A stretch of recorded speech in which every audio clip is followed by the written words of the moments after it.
Craig, you work in a business where you got to make a lot of predictions. You're right a lot of the time, but when you're wrong, there can be a lot of backlash. This year, it pretty much went viral when you predicted the Toronto Maple Leafs to sweep the Montreal Canadiens. I think you said Montreal would be lucky to win a game. And then Montreal comes back to win the series in seven. What was the backlash like after that? Well, here's what I would say. So it's always interesting. I joke about predictions. You can only be one of two things, right or wrong. So there's no middle ground on a prediction. And, you look at how the Toronto Maple Leafs had played going into the playoffs, how the Montreal Canadiens had played going into the playoffs. We're not talking about a week into the playoffs. We're talking 2 months into the playoffs. So, it's a bold prediction. It's a cheeky prediction. But I heard about it right after game one when Montreal won in Toronto. So I heard it right after that. But what was interesting was after game four, when the Montreal Canadiens had scored a total of 4 goals, they were down 3-1. It was crickets coming out of any supporters of the Montreal Canadiens, as it should have been. I'll be straightforward with you. I was shocked at that point in time that it seemingly looked so easy for the Toronto Maple Leafs. But then then Montreal found their game, and they found a strength in their game, and they found a belief in their game that, quite frankly, the Toronto Maple Leafs never were able to find an answer to. And so ultimately, after game 7 and that big win in Toronto to move on, I'm lucky because there's crows right in my neighborhood. So I was able to, gather a couple of crows, and I roasted them up on the barbecue. I got some wine recommendations to eat with crow. But I'll tell you what, eating crow is part of making a wrong prediction. And when you're making it against a fan base as passionate and as strong as the Montreal Canadiens fan base, there's no other way to face it but straight on. Yeah, well, I'm a Habs fan, and no Habs fan thought they were going to do this. They looked really bad going into the playoffs. And your prediction, frankly, was what most people thought. So you definitely can't fault it. And speaking of the Habs, what do you think about them going into the season? Well, going into the season, I mean, you look at it, and Carey Price, who's admitted that he hasn't been as healthy as he needed to be. He had the knee surgery, and he feels that that's going to help him a lot. I think that Josh Allen not Josh Allen, Jake Allen. I got the Buffalo Bills quarterback on the mind. Anyway, Jake Allen was a great addition by Mark Bergevin because I think it took a lot of pressure off of Carey Price, and I think they have a great tandem in the net. You lose Shea Weber. I mean, that's a big hole in the blue line. But they still have 3 other, I think, real solid defensemen in Petrie and in Edmondson and in Sherratt. And, it's going to give an opportunity for some of the younger players to step up. And you add David Savard, who, he plays a style of game that's heavy and hard like Shea. He doesn't have the same high-end qualities, but, that was a nice signing. The depth of the group up front is real strong. It's not easy to lose Philip Deneau. We know what happened with Kotkaniemi.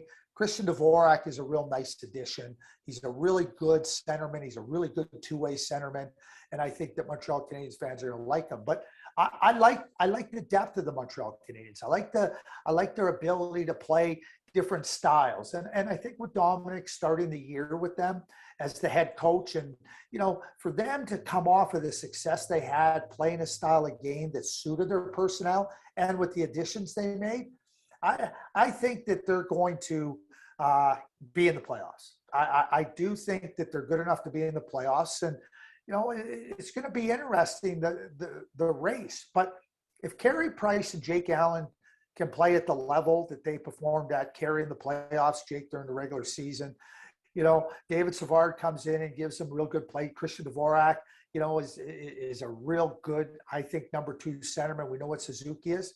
I don't see any reason why they can't be in the playoffs, for the 2022 playoff season. I think they're good enough. And I'll go back to Boston. Without Krejci and without Tuukka Rask, 2 significant players in their lineup, I think that levels the playing field significantly. And I think that gives Montreal a real strong opportunity to be a 4th team from the Atlantic Division to be in the playoffs. Well, that's great. You're a lot higher on them than I think both of us are. Yeah. But Definitely just earned some brownie points there from Habs fans. yeah, exactly. And Well, last year at the beginning of the year, I picked them. I picked Montreal after they made all their moves coming out of the bubble in 2020. I thought that everything they had done, I picked them to finish first in the division last year. I picked them to be one of the last four teams standing, along with the Pittsburgh Penguins, Colorado Avalanche, and Tampa Bay Lightning. Just to go back to that prediction, that was the beginning of the season. So, maybe at the beginning of last year, I was more right than wrong. But, as I've joked about this, you guys, that, I was right until I was wrong, and then I was right again. So, good luck with the predictions. I mean, it's a lot of fun, and I do have a lot of fun with it. But you know what? Like, it's funny how a season can unfold and cascade in different ways, cascade towards success, cascade towards, real concern. And then, a team can find its way back to success. And I think that that's what Montreal did, but I like their team. And I don't think you can just look at it as just them in isolation. You look at who their competition is. And I think considering who their competition is, let's not forget Detroit and Buffalo aren't very good. And everybody can talk about Ottawa, and I know where Ottawa is, and they got a lot of young players, but I don't see them at the same level as the Montreal Canadiens. So, again, it comes back now to competing against the Boston Bruins and finding a way to beat them out for that playoff spot or for that fourth spot. And I think they can do it. yeah, well, we're predicting every NHL team. So hopefully we don't get too much backlash. We don't have as many eyes on us, so I think we should be okay. We'll be all right. Yeah. And speaking of the Habs, one last question. They have Cole Caufield, a player who obviously the entire league's excited about. And speaking of him, who do you think is going to win the Calder this season? Good question. Like, it really is, the Calder Trophy. You go and you look at it last year. I mean, I think that most people looked at it and thought that Kirill Kaprizov, who did win it, and Alexis Lafreniere were the front runners. At this point in time, you start to consider some of the rookies coming into the league, and there's going to be a couple of older rookies, but Cole, has an ability to do things that lead you to put them right at the top of the group as Calder Trophy contenders. Because he's an elite goal scorer. He has clearly shown that. He's showing now that he's also more than just a goal scorer. He can make plays, which makes him even more dangerous goal scorer. He has a feel for the league, which I think will really give him a leg up, in this year's, Calder Trophy race. And him and Suzuki have some magic in terms of chemistry. So I put all those things together, and I've never bet against Cole Caufield, and I'm not going to start now. Wow. There you go, Lou. Well, Montreal fans, everyone who may have been upset with Craig in the past, I think that puts all that to bed now.